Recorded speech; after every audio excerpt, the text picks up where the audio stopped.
जगदीश त्रिवेदी के बिल्कुल नए वीडियोस के लिए सर्च करें Jagdish Trivedi official YouTube channel. Search करें, लाइक करें, फॉरवर्ड करें और हाँ, सब्सक्राइब करना ना भूलें। Jagdish Trivedi official channel. નમસ્કાર. રવિવારનું રંજન આ કાર્યક્રમ નિહાળી રહેલા તમામ હાસ્ય પ્રેમી મુરબ્બીઓ, માતાઓ, ભાઈઓ, બહેનો અને ભૂલકાઓને આપના મિત્ર જગદીશ ત્રિવેદીના સહર્ષ નમસ્કાર.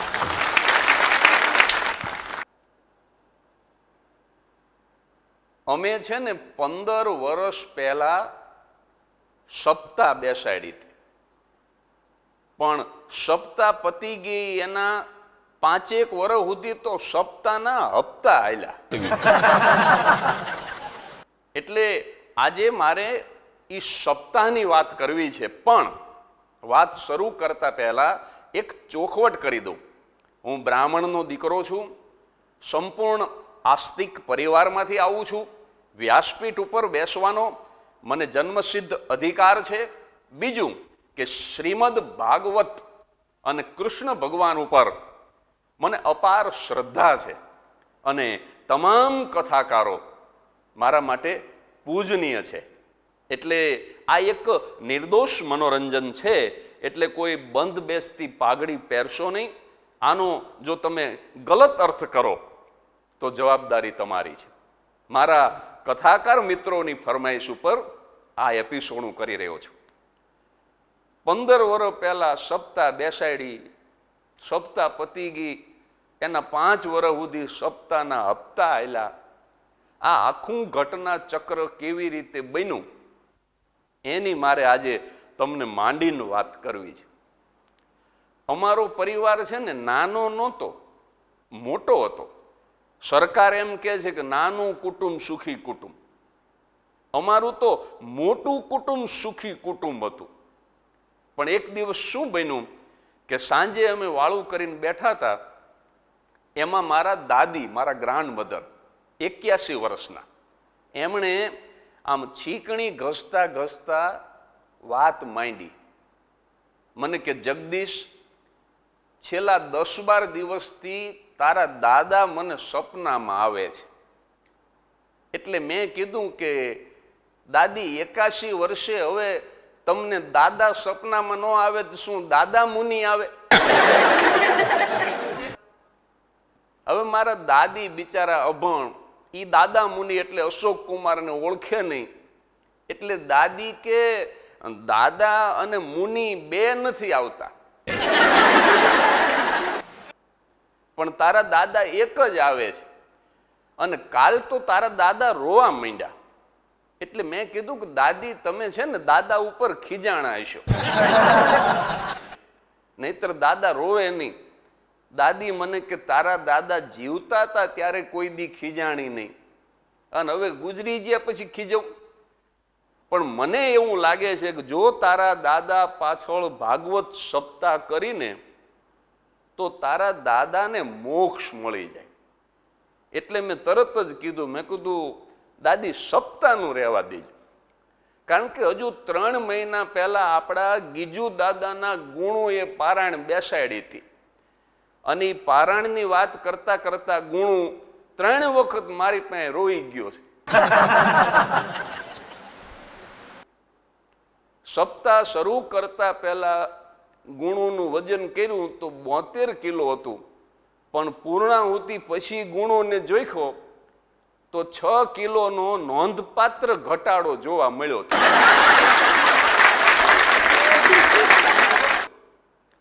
એટલે ગુણોએ મને કીધું છે કે સપ્તાહ સારી વસ્તુ છે, પવિત્ર કાર્ય છે, પણ આપણા કુટુંબને પારાયણ સાથે લેણું નથી. એટલે વ્યક્તિગત રીતે આપણા કુટુંબની વાત કરીને તો દી ઉઠાડવો હોય તો પારાયણ બેહાડવી. એટલે દાદીએ કીધું, ઈ કે તારા દાદા ગુજરી ગયા ને ત્યારે તારા પપ્પા 5 જ વર્ષના હતા, અને મને એવું લાગે છે કે તારા દાદાનો છે ને તારા પપ્પામાં જીવ રહી ગયો છે. દાદીનો કેમેરા આમ ફરતો ફરતો મારા પિતાજી ઉપર આવ્યો ને, એમાં મારા પપ્પાએ ઝંડો ઝાલી લીધો. એ આમ ખાટ ઉપર હિંચકા ખાતા હતા, તરત જ હિંડોળીથી નીચે ઉતર્યા ને મને ગગલાવા માંડ્યા. મને કે મારા બાપ પાછળ સપ્તાહ બેસાડવાની છે એટલે ના પાડેશ ને, હમણાં તારા બાપ પાછળ બેસાડવાની હોય ને તો મને પૂછવાય આવે એવો નથી.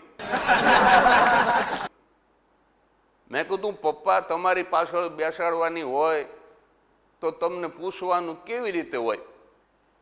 પણ જો બા સત્યનારાયણની કથાની વાત કરતા હોય તો બરાબર છે, પણ આ તો ભાગવત સપ્તાહની વાત કરે છે. મારા મમ્મીને તો પપ્પાનો પક્ષ લીધા વગર છૂટકો નહોતો, પણ મારા પત્નીએ મને ઈશારો કર્યો રહોડામાંથી, મને રસોડામાં બોલાવ્યો. હું રસોડામાં ગયો ને એટલે મને કીધું કે આમાંય તમારું ધાર્યું થવાનું નથી. તમે વિરોધ કરીને અબજસ વરીલોમાં અને હા પાડી દો. હવે અમારા કુટુંબની ગ્રહ દશા ગમે તે પ્રકારની ચાલતી હશે, પણ અમારાથી સપ્તાહ કરવાનો નિર્ણય લેવાઈ ગયો. હવે આ સ્ટોરીની અંદર વિલનની એન્ટ્રી થાય છે. એ વિલન એટલે અમારા દીનુ કાકા, મારા પપ્પાના ફૈબાના દીકરા ભાઈ. આ દીનુ કાકાનો પરિચય આપું ને તો દીનુ કાકા એવા અવળચંડા, ગમે એના ઘરે પ્રસંગ હોય એટલે સૌથી પહેલા દીનુ કાકા રિહાય, હું લગ્નમાં નહીં આવું. પોતે કપડાની બેગ ભરીને બેઠા હોય, પણ ગરદણી મનાવે તો જાય, મનાવે પછી જાય ખરા, પણ પ્રસંગની અંદર એટલા આડા આવે કે ગરદણીને ગળે લઈ લે. અમારે આ દીનુ કાકાએ જેટલા હક પણ કરાવ્યા નથી ને એનાથી વધારે તો તોડાવ્યા છે. આવા દીનુ કાકા જે મારા લગ્નમાં નહોતા આવ્યા, ઈ મારા દાદા પાછળ સપ્તાહ બેસાડવાની વાત કરી અને સપ્તાહના એક સપ્તાહ પહેલા આવી ગયા. બોલો, સાવરકુંડલાથી દીનુ કાકા નીકળ્યા. દીનુ કાકા કાયમ એસટી બસમાં કાળા રંગનું બોર્ડ પસંદ કરે, એટલે લોકલ બસમાં ટિકિટ ઓછી થાય.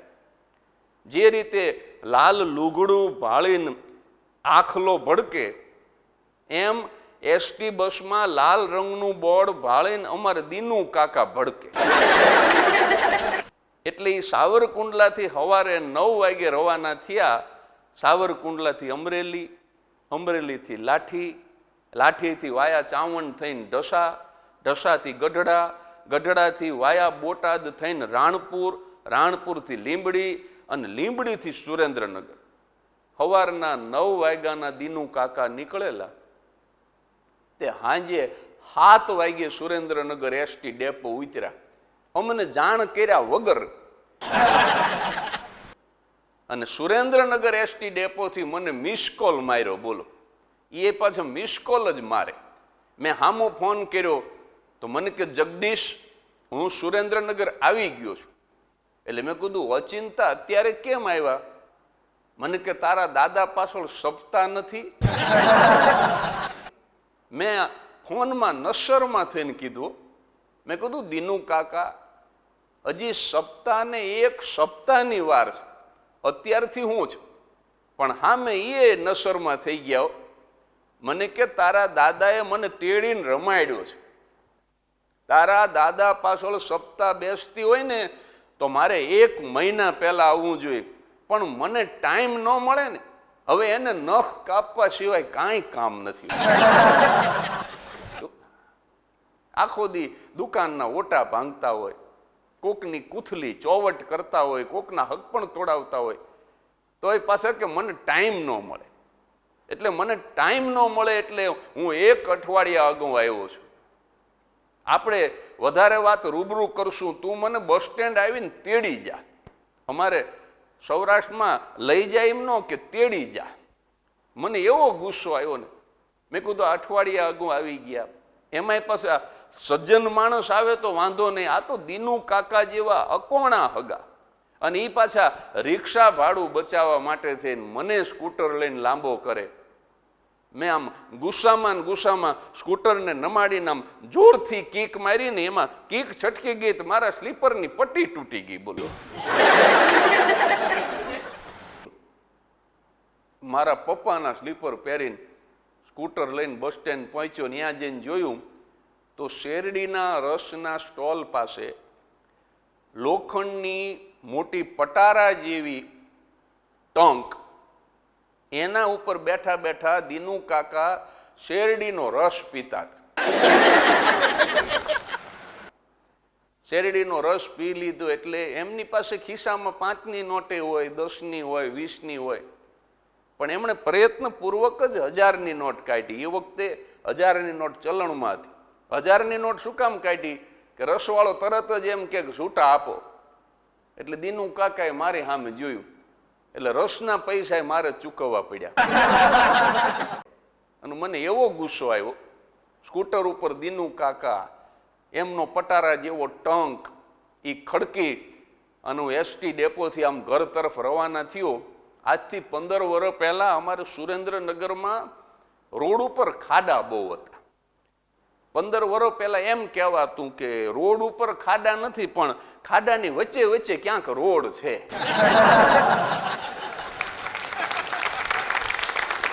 એટલે હું એવા રસ્તા ઉપર દીનુ કાકાને એમના પતરાના ટંકને લઈને રવાના થયો તો દરરોજ તો હું આમ ખાડા તારવતો, પણ તે દિવસે તો મને એવો ગુસ્સો આવ્યો તે હું આમ જેટલા ખાડા આવે ને ખાડામાં જ સ્કૂટર નાખું. એટલે હું અને સ્કૂટર તો હેરાન થયા, પણ દીનુ કાકાને ઘરે પહોંચતા સુધીમાં અધમુઆ કરી નાખ્યા. અને અમારે સુરેન્દ્રનગરમાં ખાડા બહુ ને. મેં એ વખતે 15 વર્ષ પહેલા વિનોદ કર્યો હતો. મેં કીધું આ રસ્તાની હાલત એવી છે કે પ્રસૂતિની પીડા ઉપડેલી પ્રસૂતા એ આમ રિક્ષામાં બેસીને જો હોસ્પિટલ જતી હોય તો આ રસ્તાના પ્રતાપે રસ્તામાં જ સારા સમાચાર આવી જાય છે. અને પછી તો બધા ગાયનેક ભેગા થયા ને એને ગાબડા પુરાવી દીધા. એ કે આ મ્યુનિસિપાલિટી કરે કે ન કરે, આમાં આપણો ધંધો ખરાબ થાય છે. આવો રસ્તો. અને દીનુ કાકાને લઈને ઘરે પહોંચ્યો ને તેદી રાતે તો ખીચડીને દૂધ ખવડાવીને કાકાને ખવડાવી દીધા. પણ બીજે દિવસે સવારે જેવા ચા પાણી પીને બેઠા હું, મારા પિતાજી અને દીનુ કાકા, એમણે તમાકુ ચોળતા ચોળતા પહેલો પ્રશ્ન કર્યો, વક્તામાં કોને નક્કી કર્યા? એટલે મારા પિતાજીએ કીધું કે પ્રભાશંકરનું પાકું કર્યું છે. પ્રભાશંકર અને હું બે એક જ નિશાળમાં શિક્ષકની નોકરી કરતા અને એક જ વર્ષે બે નિવૃત્ત થયા છે. એટલે દીનુ કાકાએ બીજો સવાલ કર્યો, કેટલા રૂપિયામાં નક્કી કર્યું? એટલે આ વખતે મારા પિતાજી બદલે મેં જવાબ આપ્યો.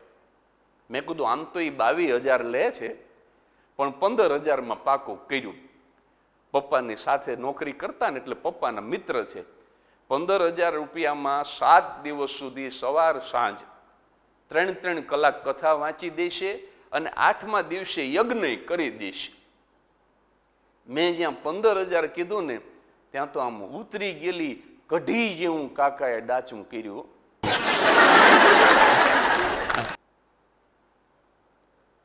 દેવાતા છે 15,000 રૂપિયા. અમારે નભુ અદા 9,000માં વાંચી દે અને પાછી ટના ટન વાંચી દે. એટલે મેં કીધું કે કાકા તમે વહેલા વાત કરી હોત ને તો નભુ અદાને નાળિયેર આપી આવે. પણ હવે તો પ્રભાશંકરનું પાકું થઈ ગયું છે. હવે જોઈજો આ દીનુ કાકો આમ મંથરા જેવી આંખું કર્યો. ઈ કે એમનું પતું કાપવું હોય ને તો રમત વાત છે. અત્યારે ફોન કરવાનો કે દાદાનો જૂનો ટંક જોતા હતા, એમાં દાદાનું લખેલું વિલ નીકળ્યું અને દાદા મરતી વખતે લખતા ગયા છે કે જો મારી પાછળ સપ્તાહ બેસાડો તો પરમ પૂજ્ય નરભેરામ શાસ્ત્રીના વ્યાસાસને બેસાડજો. એટલે પ્રભાશંકરનું પત્તું કપાઈ જાય. 6,000 રૂપિયાનો ફાયદો થશે એવું લાગ્યું. મારા પિતાજીએ કાકાનો પક્ષ લીધો. બોલો, મેં કીધું પપ્પા તમે ક્યાં દીનુ કાકાના ગાડે બેસી ગયા? આપણે 300 કંકોત્રી છપાવા આપી દીધી છે. પ્રિન્ટિંગ પ્રેસ વાળો હમણાં કંકોત્રી આપવા આવવાનો છે. 300 કંકોત્રીમાં પ્રભાશંકર પુરાણીનું નામ છપાઈ ગયું. અને આમ જ્યાં કીધું ને દીનુ કાકાએ છેલ્લો ઘા કર્યો. 15 મિનિટ સુધી ચોળેલી તમાકુને આમ નીચેના હોઠમાં દબાવી અને દીનુ કાકો મને કે કંકોત્રીમાં નામ છપાઈ ગયું એટલે બ્રહ્માસ્ત્ર છૂટી ગયું. કંકોત્રીમાં નામ છપાઈ ગયું. જે નામ છાપી હકે ને એ છેકીએ હકે, એમાં કાંઈ કરવાનું નથી. પ્રભાશંકર ઉપર પટ્ટી મારી અને લાલ બોલપેનથી પપ્પુ ધધુ નભુ અદા, પપ્પુ ધધુ નભુ અદા 300 વખત લખવાનું. લે કંકોત્રીમાં નામ છપાઈ ગયું.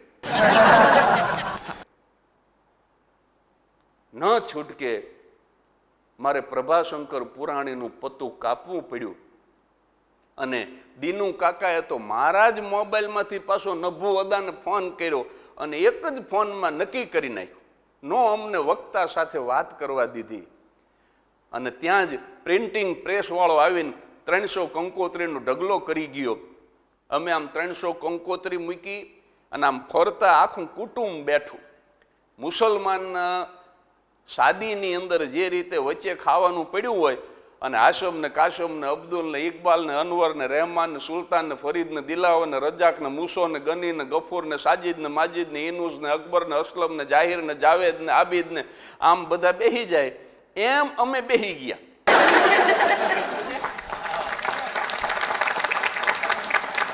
કોકના હાથમાં લાલ બોલપેન આપીને કોકના હાથમાં એકલી રિફિલ પકડાવીને અને કંકોત્રીમાં જ્યાં જ્યાં પ્રભાશંકર પુરાણી લખ્યું હતું અહીંયા ધોળી પટ્ટી મારી અને પરમ પૂજ્ય ધર્મ ધુરંધર નરભે રામજી શાસ્ત્રીજી મહારાજ, એ તો લાંબુ પડે એટલે કાકાએ જે સૂચ્યું એ પ્રમાણે પપ્પુ ધધુ નભુ અદા, પપ્પુ ધધુ નભુ અદા એ 3 કલાક સુધી અમે બધાએ લખ્યું. ત્યારે 300 કંકોત્રીમાં આ સુધારો કરી શક્યા.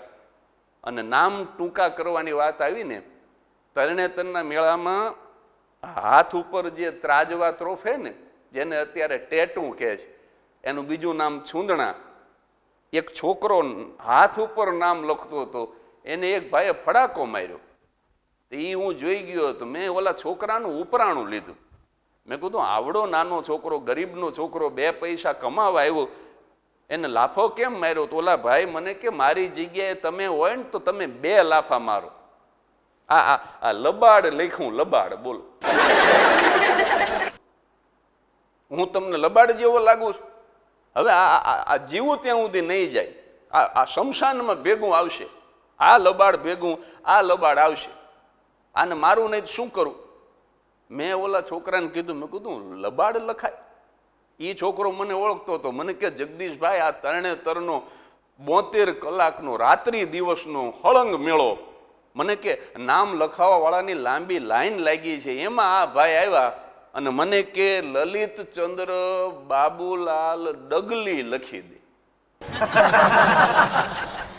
હવે જો લલિતચંદ્ર લખું તો અડધા હાથ સુધી આવે, બાબુલાલ કોણી સુધી આવે, તો ડગલી તો ઠેઠેની બગલીમાં પૂરું થાય.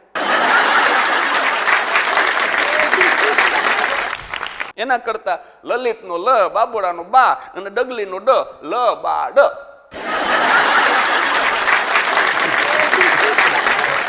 મેં કીધું આવી રીતે કોઈના ટૂંકા ન કરતો, નહીતર તને કોક ટૂંકો કરી નાખશે.